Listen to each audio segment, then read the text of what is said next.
Welcome to the Who, What, Why podcast. I'm your host, Jeff Schechtman. Almost everywhere in the world, liberal democracy is, if not under siege, at least being tested. In few previous times have would-be autocrats found such fertile ground. But why? The world's, and yes, America's standard of living is rising. Overall, as Steven Pinker has pointed out, crime and violence is down. The census tells us that diversity is naturally occurring and technology has made life easier. While we are not perfect, the arc of history is bending towards justice. And yet we're angrier, more frustrated, and more willing to buy snake oil than ever before. We're quick to cast blame, quick to believe anything that fits our preconceived narrative, and each side has its boogeymen and straw men. But what if the answer to these problems is not out there? What if Cassius was right, that the fault is not in our stars, but in ourselves?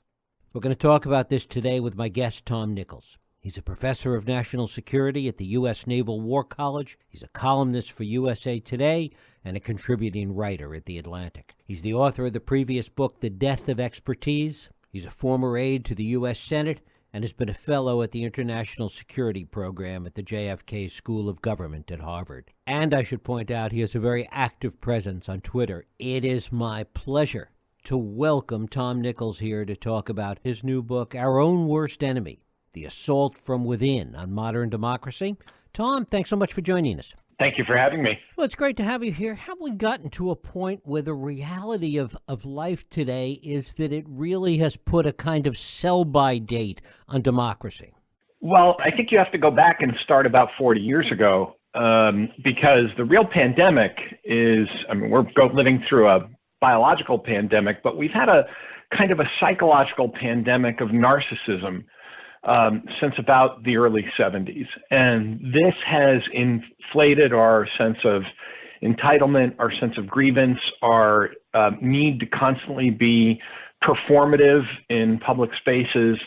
And some of that was kept in check by things like the Cold War and by things like resource stringency and the energy crisis and the terrible economic times of the 1970s, which of course are now completely forgotten in the mists of history. But after about 1990, this growth of narcissism, along with the end of the Cold War, along with a prolonged period of peace and affluence, and really rapid rise in living standards, I think convinced us that somehow any of our unmet needs, anything that makes us feel bad, any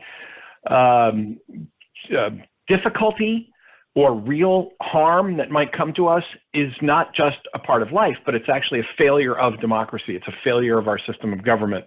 And we now spend an inordinate amount of time scapegoating each other and blaming each other for things that, that are basically sometimes our own fault, sometimes the fault of others. But I think it's caused us to lose faith in the idea that we can solve problems as members of a democracy. And yet, in so many ways, we're fighting the same battles that arguably led to this culture of narcissism. The things, for example, that Christopher Lasch talked about in his book about narcissism back in the late 70s were, the revolutions of the 60s, the kind of spiritualism of the 70s. All of those cultural battles still seem to be with us today. Yeah, there is. I actually talk about Lasch in the book and point out how prescient he was. But a lot of the things Lasch warned about got put on steroids after about 1990, when there was no longer an alternative model in the world challenging democracy. I think that reduced people's sense of a common purpose or a common threat. Again, with rising living standards and I talk about this for a chapter in the book with the rise of the 24-hour news cycle and social media, where we now are completely unrestrainable in our ability to yell at each other and criticize each other and to engage in our own kind of performative foolishness. And, again, I will step forward and say I'm part of the problem. I have a really large Twitter account. I use social media regularly. But a lot of these things that were percolating throughout the 70s and into the 80s really became unleashed somewhere I would argue, in the early 90s for a variety of reasons, and now have become global and like a wildfire burning out of control. It does seem like these things have become a feature rather than a bug, in that the whole fundamental idea of democracy is essentially based on public opinion. And given the nature of how we shape public opinion today because of social media and the things you're talking about, there's no way for the two things not to be conflated, obviously in a negative way. Right. And I think one of the problems with this wave of illiberal populism, which isn't just afflicting us here in the United States, I mean, it's swept through Italy, the UK, Poland, Hungary, Turkey, is that it does conflate public opinion and public passion with democracy. And one of the things that I try to argue in the book is that liberal democracy, small l liberal democracy, is not based on opinion. It's not someone's opinion about whether you have human rights. It's not someone's opinion on whether you get to vote. It's not someone's opinion on, whether you have a right to life, liberty, and the pursuit of happiness. And that part of the reason we institute constitutional government is so that basic rights and basic ideas of democracy and liberty are not subject to public opinion. But again, I would argue that it's part of this narcissistic sense of entitlement that says, hey, if 51% of us want something, it has to be right. And therefore, if enough of us yell loudly enough, we should get what we want, even if it's wrong. And you see this, and I'll stop here, but you'll see this when people say we're not sending our representatives to Washington to do what they think is right. We're sending them to do what we're yelling at them to do. That is completely the opposite of representative government in a democratic republic like ours. If that were the case, then we could just all gather, in the middle of the country, 300 million at a time and vote on the budget every year. And we don't do that. Very few countries do. In fact, only a handful of countries have direct democracy. And I think people have really come to misunderstand that democracy is not just a matter of who gets together and yells the loudest, that there are just some things that are protected by constitutional guardrails and principles that are not amenable to flat, declarations of public opinion. And yet this seems to grow out of some of the things you've talked about in the death of expertise, for example. Oh, absolutely. I mean, part of the reason I wrote Our Own Worst Enemy is that this problem of democracy was always kind of lurking under the unwillingness of people to admit the limitations on their own knowledge or to become more informed about governing their own country. One of the things that struck me when I was doing book talks about the death of expertise is how many people would eventually ask, they'd say, okay, that's all very interesting, professor, and you're a professor and professors like it when people read books and know stuff. But what does this say about democracy? And I would find myself kind of, rubbing my forehead and saying, well, nothing good. You can't, and I just found myself saying, you cannot sustain a democracy on willful ignorance. You just can't. You can't make healthcare policy in a country where roughly a third of the people want to abolish Obamacare, but keep the Affordable Care Act because they don't know that those are both the same thing. That is actually a true problem, that there are people, millions of people in this country don't know that Obamacare and the ACA are actually the same thing. You can't make policy in an environment like that. Right. We've heard people say they don't want the government to get involved with their Social Security. Right. They want the government to keep its hands off their Medicare. And you can't reason with a public like that. And when the public becomes irrational and unreasonable simply because it wants what it wants and it wants it right now, what you'll have are politicians who are more and political entrepreneurs who are more than willing to pander to that, even when they know better. I mean, one of the things that has really become a striking feature of life in the democracies of the developed West are politicians who smirk and say, okay, I'll go up and say stupid things because then I get to go to Washington and I know these things aren't true. There is an episode in the book where I talk about Boris Johnson, who behind closed doors in London says, Brexit is a stupid idea. Nobody knows how to do it. It doesn't make any sense. And then he walks out the door and says, Brexit is the future of, an independent Britain. He knows better. They all know better. But because the public doesn't know better, We now do not have democratic representation. We have a class of charlatans who are willing to tell us anything we want to hear. And that's incredibly dangerous.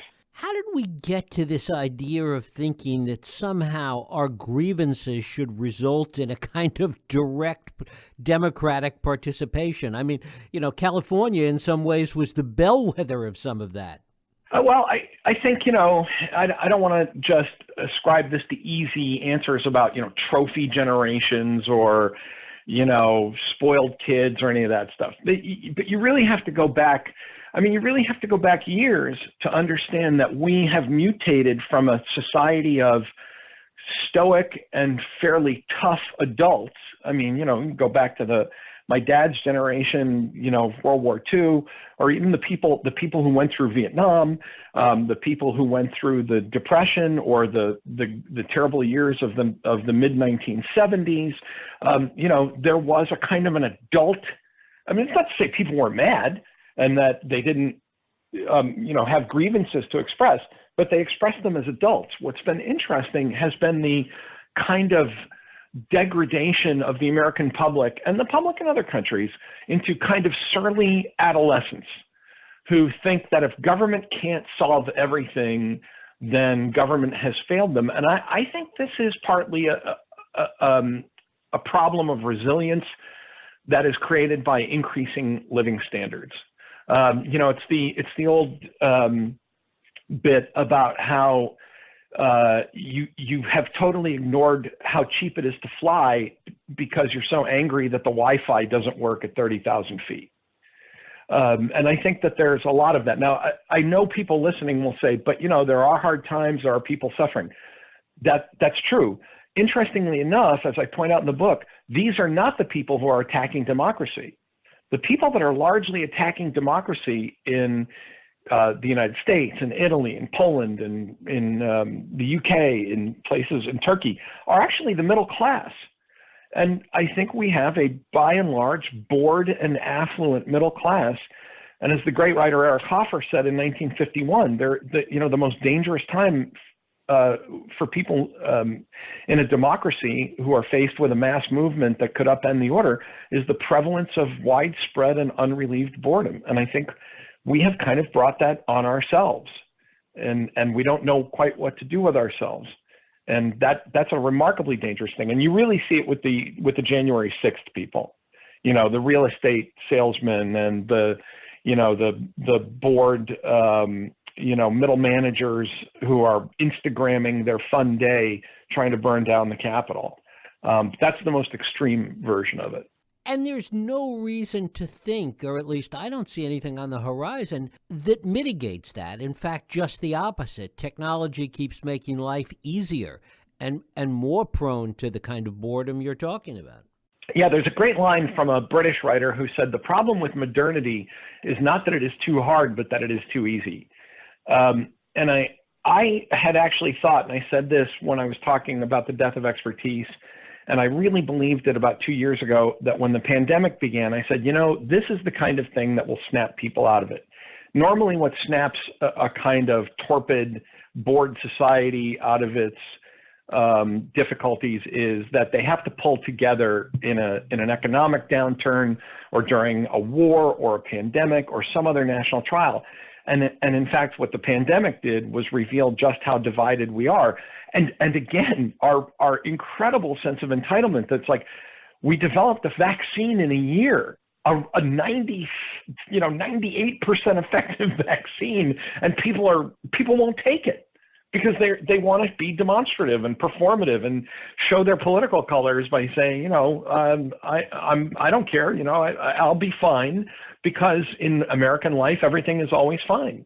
It's really a shocking thing, and you see it in other areas as well. I would point out, as we're speaking, we're trying to withdraw troops from Afghanistan, and one of the reasons it's been so hard, and I say this, looking at it as a foreign policy analyst, one of the reasons it's been hard to withdraw from Afghanistan is that the American public never wanted to make an adult decision about this.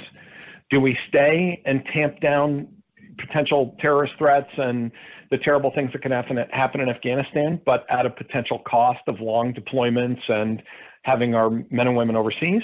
Or do we come home and accept that we are now out of it and don't have to be there anymore? And what the public wanted was, we want to be out, and we want to be out with no consequences. We want the world to be there. Again, a very childlike expression. We want the world to look the way we want it to look, and we don't want any guff about risks or costs or problems or dangers. And you cannot run a democracy that way. You cannot maintain a government on the kind of wish casting of angry adolescents. And yet, to your point, if things like 9/11, the financial crisis in 2008, and the pandemic have not really turned any of this around, in fact, it has gotten worse, what could possibly turn it around at this stage? Well, I would love to tell you that I ended the book on a big optimistic orchestral sweep of, with the Ode to Joy, but I didn't. Right. I could tell you that and I'd be lying.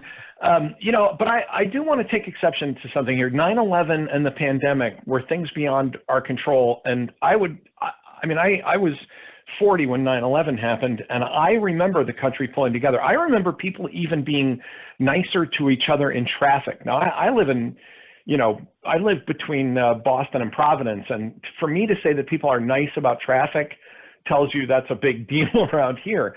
It didn't last, but I did have this sense that, we were in it together. The Great Recession, a lot of what happened in the Great Recession, particularly with the housing bubble, and people are not going to like hearing me say this, but we brought a lot of that on ourselves.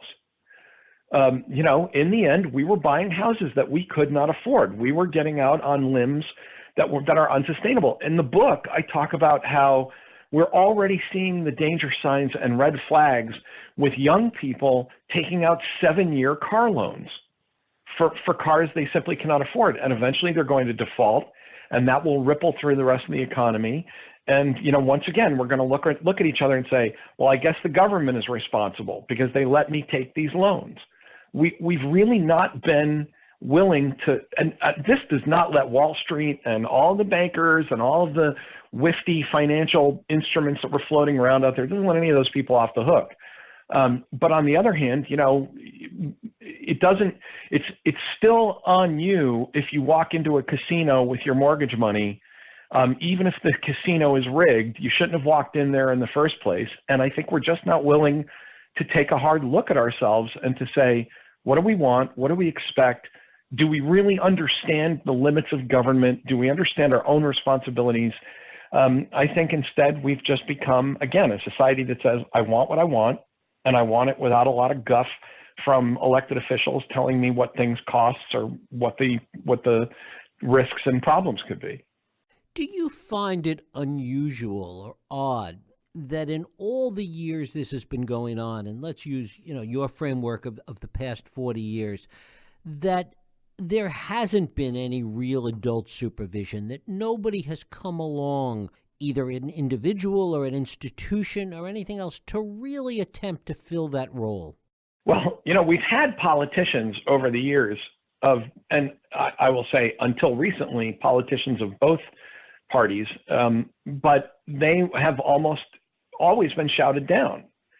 And I think this really accelerates in the 90s when politics becomes a tribal sport. Now, depending on who you ask, if you ask Republicans, they say this begins somewhere in the late 80s.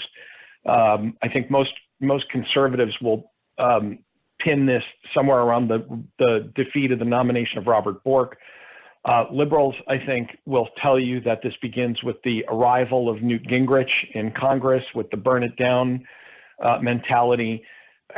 Whoever is responsible, the American public rewarded everyone involved for being purely tribal and team-oriented about winning. And we increasingly replaced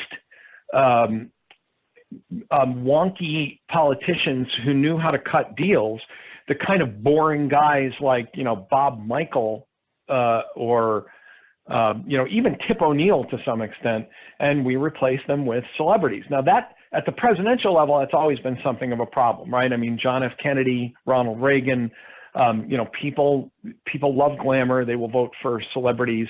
But this started to bleed down into the nationalization of elections. And again, I will say that social media put that on a huge amount of steroids.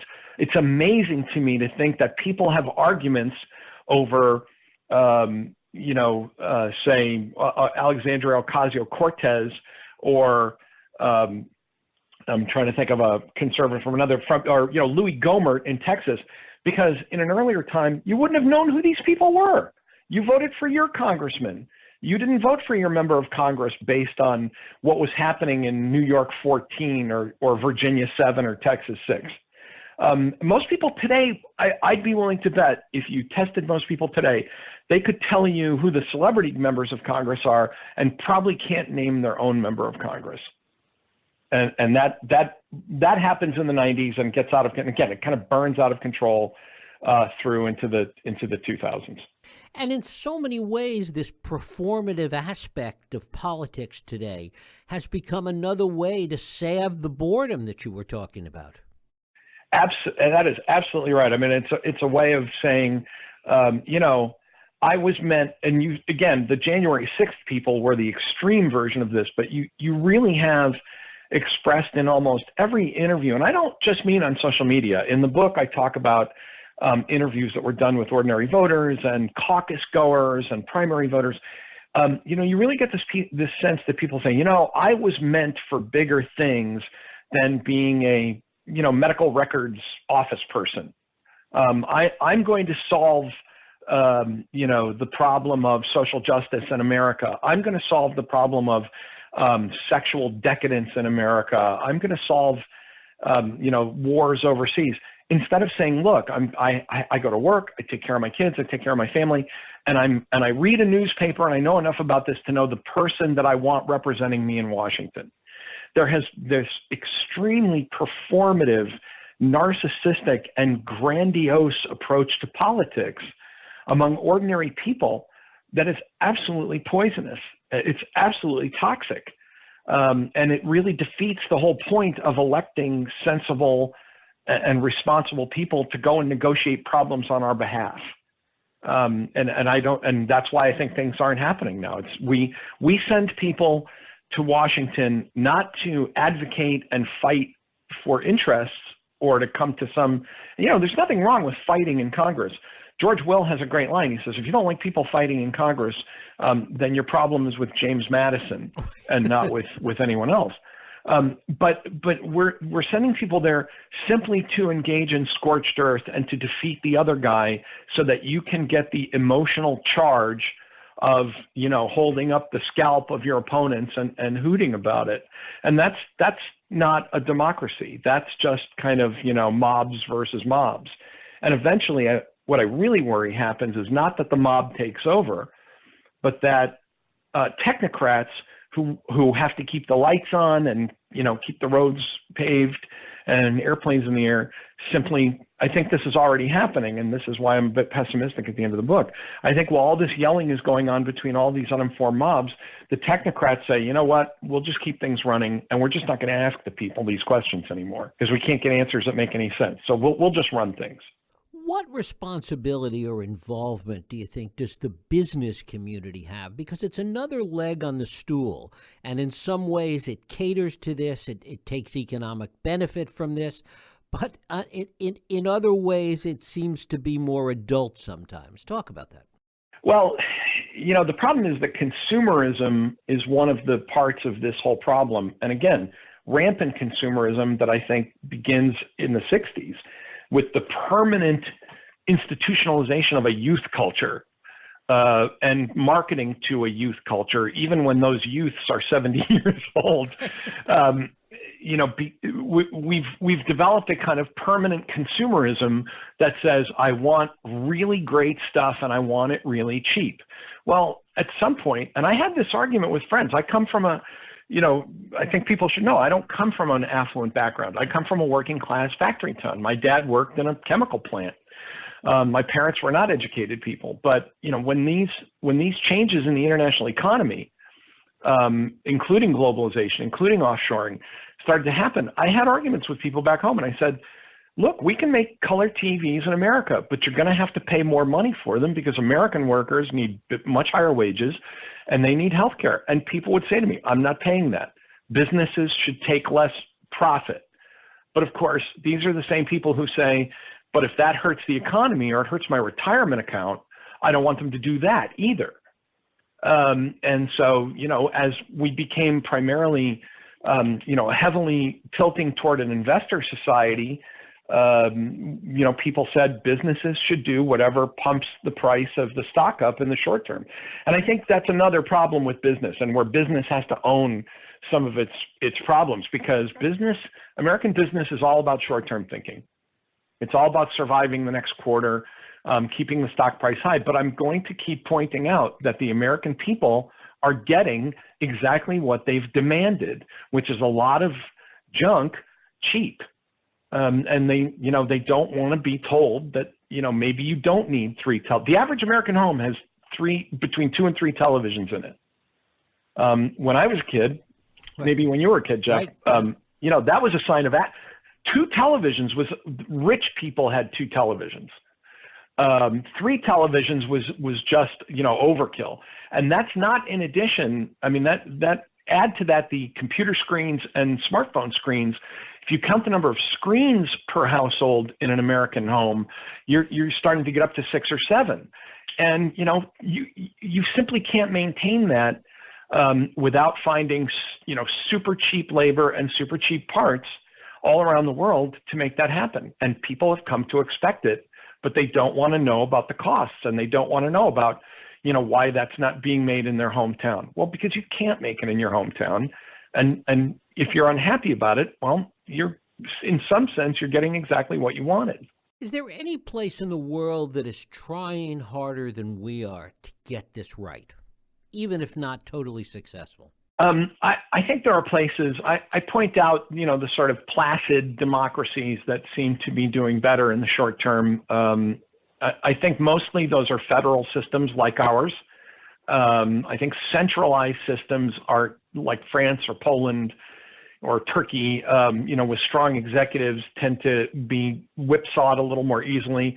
I guess I could point to Canada and Switzerland, but even in Switzerland, and I point this out in the book, when I was in Switzerland talking about kind of democracy and public information and mass movements, there were Switzerland is a direct democracy. They literally do get together every year and do things like vote on the budget. And there were Swiss academics and journalists who were saying, we're not sure we can keep doing this because our public is becoming less informed, less civic, less cooperative, less willing to negotiate with each other. And again, I think that if you, rather than point the finger at any one country, I think you have to think about, how do you maintain the rapid rise of living standards without it leading people to say, if I don't get what I want, my government has failed me. And even in places that I point to that I think are probably doing it better than we are, they're worried. They're a little concerned. I mean, Canada has a very, has its own nutty right-wing movement. The Swiss are doubting whether they can keep having national referenda on basic issues. There are other parts of Europe. I think I don't want to be like completely negative. I think the other thing that's interesting is that the populist wave seems to have crested and is already receding, at least for now, in places like Italy and France and the UK. Not so much in Poland or Hungary, because one thing that defeats these movements is that populists are really good at gaining power, and then they really, really suck at governing. They're just not good at running governments. And that people kind of come to their senses when they say, wow, stuff doesn't work anymore. And so maybe that might be an optimistic part of this. But I would argue that's the most optimistic, that this is kind of like adolescence, a phase that we're going through, and that it will burn itself out. It seems to be that's the most optimistic way one can come away from this. Yeah, I want to believe that, and I think at somewhere in my heart, I do believe it because I think democracy is the natural condition of a human being. I don't think any of us really want to get up in the morning and be harangued by some, crazy, charismatic leader telling us how we should think and who we should marry and where we can go and all that stuff.